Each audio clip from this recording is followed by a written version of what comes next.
បាទសួស្តីនេះជាផ្លាទីនទឹក75ជាប្រភេទផ្លាទីនវៀតណាមកំរំលាយចាក់តដើម្បីធ្វើខ្សែអង្គាដីប្រវែង8 តឹកនិងខ្សែដៃរំលាយហើយយើងឡើង2តម្លឹង 6G 8ហ៊ុន5លីពីរបៀបធ្វើទាំងអស់គ្នាតែធ្វើហើយវាមានលក្ខណៈស្រស់ស្អាតប៉ុណ្ណា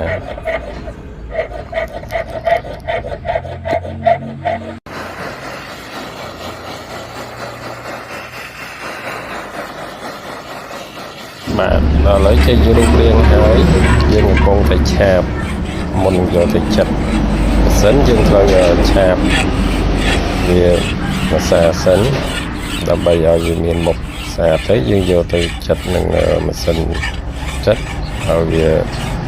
ស្មើល្អ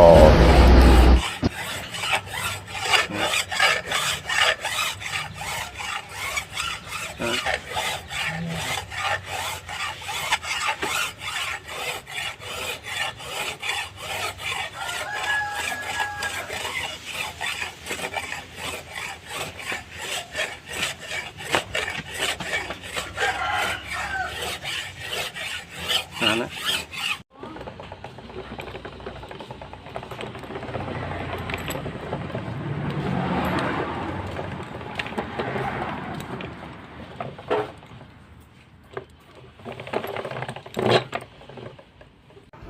បាទនេះរួចរាល់ហើយគឺស្អាតប្រភេទផ្លាទីនទឹក75ដែលយើងតែងហៅថាទឹក7កន្លះជាប្រភេទផ្លាទីនអាមេរិកកាំងតែភាគច្រើនគឺបងប្អូនច្រើនតែស្គាល់ថាជាផ្លាទីនប្រភេទវៀតណាមណាវៀតណាម